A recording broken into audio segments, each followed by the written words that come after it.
We go on to the next topic for the IC, and that is vitreous tamponade gas versus oil, all the merits and demerits of the vitreous tamponades. And the speakers, Dr. Vatsal Parikh. Vatsal sir. Yeah.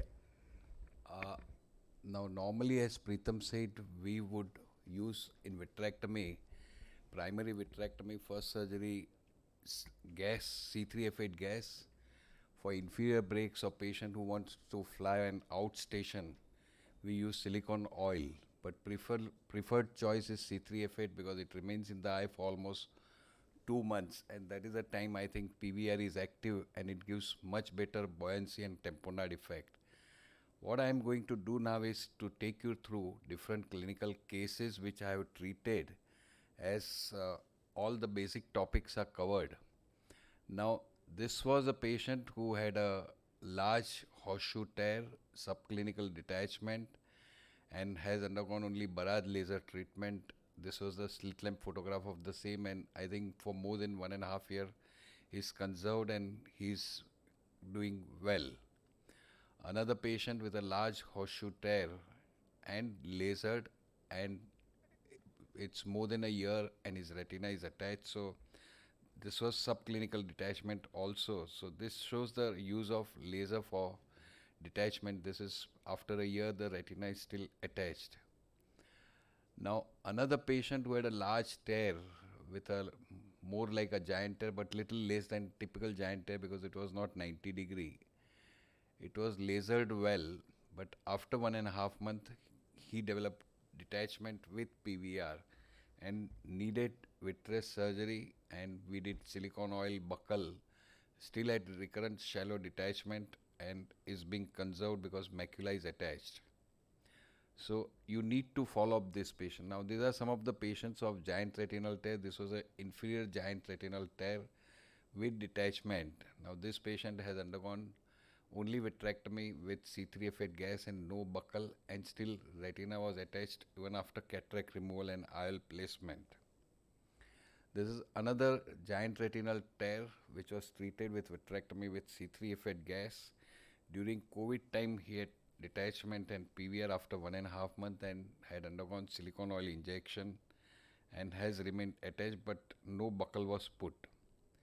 Another one-eyed patient with a giant tear, only vitrectomy 23 gauge was done with C3F8 gas tamponade. Though the age is rolled here, but retina was nicely attached. Patient had cystoid macular edema but has recovered good visual acuity, and I think for more than 2 years is maintaining good visual acuity. Now this is another interesting patient who had a giant tear, rolled edges, the disc is not seen. I did 23 gauge vitrectomy with perfluorocarbon liquid and C3F8 gas. The retina was beautifully attached for almost 2 months, and after 2 months had inferior detachment. If you see here, still the this is probably after a month and a half inferior detachment, and I did buccal. And since this was well buckled and everything was fine, I thought of putting only SF6 gas because I thought there was no PVR, so it should stay well.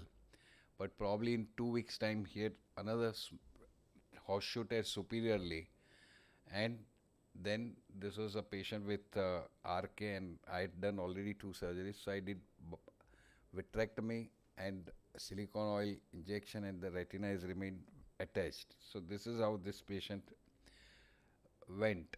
Another patient with a large horseshoe tear inferiorly with PVR underwent vitrectomy and 23 gauge vitrectomy with gas, had shallow detachment inferiorly. There was no PVR, so I thought of putting only buccal. So here buccal was put, again had shallow detachment, so underwent vitrectomy with oil. Retina was attached, and he underwent cataract with silicone oil removal and pucker removal and has remained attached. So many times you may need multiple surgeries also. Now this was a patient who was buckled a year back, had redetachment. So we had done vitrectomy and C3F8 gas injection because buccal was already there. Then he had redetachment. This is the OCT which shows detachment below. Now I thought this break was leaking, so what I did was, since there was adequate tamponade, I have done only cryo and position given to this patient, and retina is beautifully attached without any further treatment almost since 2 months. So basically, you take advantage, and I think this is the advantage of following a patient properly, because when you follow properly, you know what is the initial pathology, and at that time, just topping up gas, doing cryo or laser, and giving position may avoid resurgery. That is what I am going to show you 3-4 patient. Another patient who had superior break here, detachment operated, and vitrectomy and gas. Probably after 3 weeks, when the bubble receded, he had fluid appearing again.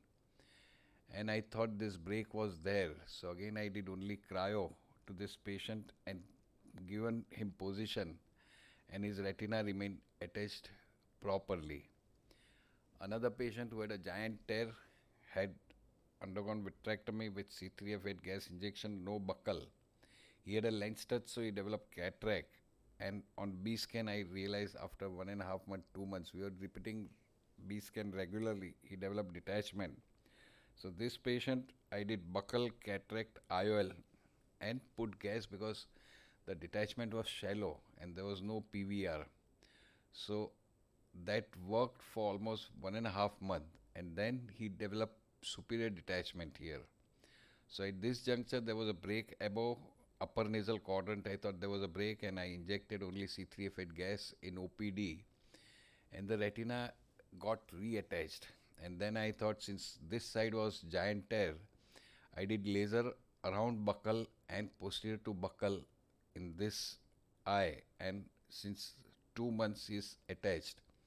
So I think planning the treatment is important, and understanding PVR and intervention is important. Similarly, another patient, detachment, had redetachment, and I injected gas and did cryo, and retina is reattached. Now this patient had buccal removal, and following buccal removal had detachment here, which was lasered to barrage it, but developed redetachment. So I did vitrectomy with gas, and following that he had detachment here, and through the peripheral OCT we could see the break here, and through the view there was a break here, so I did cryo and put top up gas. The retina got reattached. As you see the OCT here, the retina is attached. But again, he has got detachment, and this we have taken series of photograph, and you know now that this is because of the PVR which has set in. There is early fixed fold. So probably he would need another surgery with oil. So this helps us to understand the pathology. So basically, I think fresh detachment with giant tear should be managed promptly by vitrectomy, and normally I prefer without buccal because there is no PVR. Good follow-up and careful understanding of recurrence is important in planning out treatment, because many times you may be just able to top up the gas C3F8 and get out of the problem.